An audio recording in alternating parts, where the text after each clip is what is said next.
নমস্কার বন্ধুরা, আমি চলে এসেছি জয়ন্তী আবারও একটা নতুন রেসিপিতে আপনাদের সবাইকে স্বাগত। আজ আমি চিকেনের এক নতুন রেসিপি আপনাদের সঙ্গে শেয়ার করব, চিকেন ডাক বাংলো। তো চলুন দেখা যাক রেসিপিটা প্রথম থেকে শেষ পর্যন্ত দেখার অনুরোধ রইল।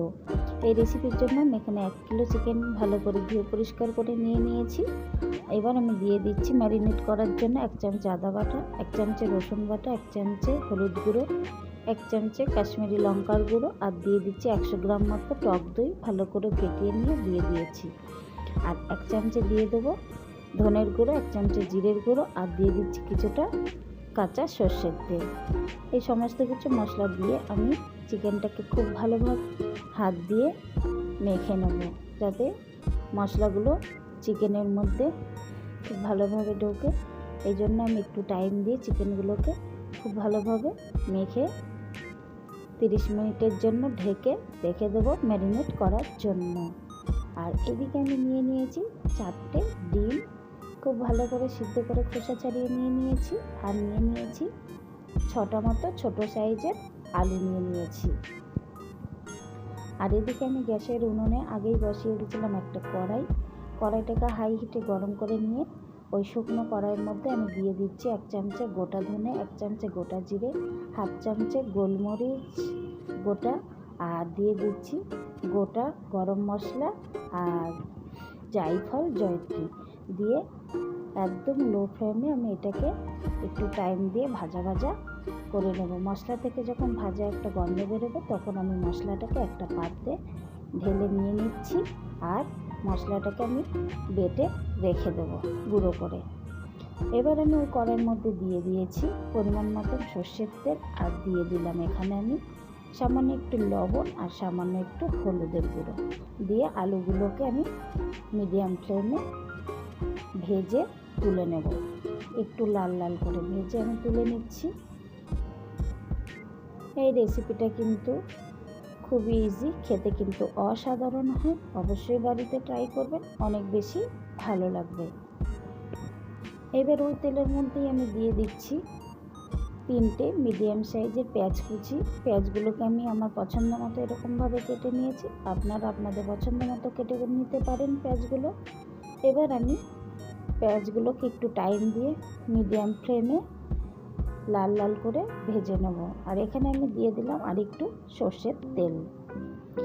পেঁয়াজগুলো বেশি আঁচ দিয়ে ভাজবো না, আমি মিডিয়াম আঁচে একটু টাইম দিয়ে ভেজে নেব। বেশি আঁচ দিতে গেলে পেঁয়াজগুলো পুড়ে যেতে পারে, তাই জন্য আস্তে আমি মিডিয়াম ফ্লেমে পেঁয়াজগুলোকে লাল লাল করে ভেজে নিয়েছি। আর দিয়ে দিয়েছি এখানে 1 চামচের মতো আদা বাটা, 1 চামচের মতো রসুন বাটা।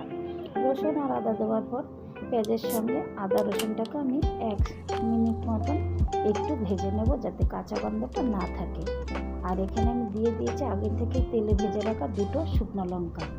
আপনারা এই লঙ্কাটা তেলের মধ্যে প্রথমেও দিতে পারেন। এরপর এটা একটু 2 মিনিট মতো নেড়ে নিয়েছি। তারপর দিয়ে দিয়েছি ছোট সাইজের একটা টমেটো কুচি, আর দিয়ে দিচ্ছি 1/2 চামচের মতো কাশ্মীরি লঙ্কার গুঁড়ো। এই সমস্ত কিছু আমি 1 মিনিট মতন ভালোভাবে কষিয়ে নেব।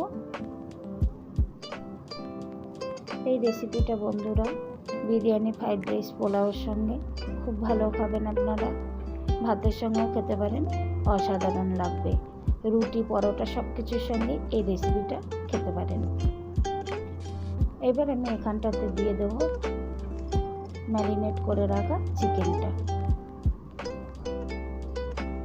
চিকেনটা দেওয়ার পর 1 মিনিট মতন আমি একটু নেড়ে নেব।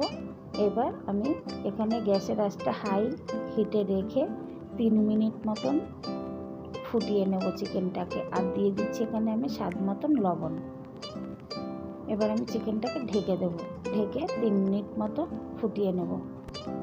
3 মিনিট পরে আমি ঢাকা তুলে নিয়েছি। চিকেন থেকে অনেকটা জল বেরিয়ে গিয়েছে। এবার আমি এই চিকেনটার মধ্যে দিয়ে দিচ্ছি পরিমাণ মতন হলুদের গুঁড়ো।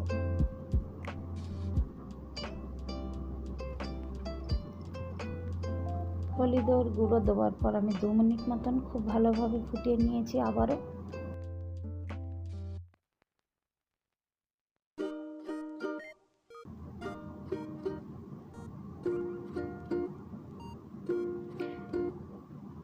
চিকেনটাকে আমি ঢেকে দিয়েছিলাম 3 মিনিটের জন্য। 3 মিনিট পরে আমি ঢাকা তুলে নিয়েছি।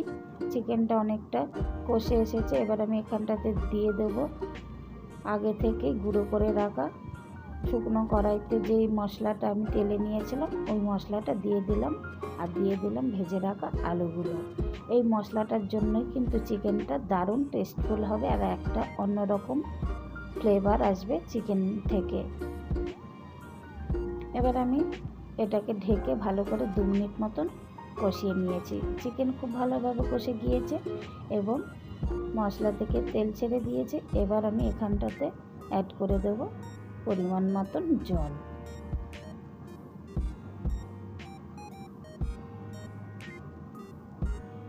আর এখানে আমি দিয়ে দিচ্ছি সিদ্ধ করে রাখা ডিমগুলো দেওয়ার পর আমি ঢেকে দিচ্ছি 3 মিনিট মতো মিডিয়াম ফ্লেমে। খুব ভালোভাবে আমি ফুটিয়ে নিয়েছি চিকেন আর ডিম, খুব ভালোভাবে ফুটিয়ে নিয়েছি। আর এবার আমি এখানে দিয়ে দিচ্ছি 2টো কাঁচা লঙ্কা কুচি অ্যাড করে দিচ্ছি। চিকেন আলু খুব ভালোভাবে সিদ্ধ হয়ে গিয়েছে। এবার আমি 2 মিনিট ফুটিয়ে গ্যাসের ফ্লেম পুরোপুরি অফ করে দেব। এইভাবেই আমি খুব সহজে তৈরি করে নিলাম চিকেন ডাক বাংলো। ডিম দিয়ে রেসিপিটা চিকেনটা করার জন্যই কিন্তু এর নাম চিকেন ডাক বাংলো। অবশ্যই বাড়িতে ট্রাই করবেন, আশা করি অনেক বেশি ভালো লাগবে। আজকের রেসিপিটা আমার কেমন লাগলো আপনাদের অবশ্যই লাইক কমেন্ট করে জানাবেন ভালো লাগলে, আর আমার পাশে থাকবেন। দেখা হবে নেক্সট দিন অন্য কোনো রেসিপিতে। টাটা, সবাই ভালো থাকবেন, সুস্থ থাকবেন।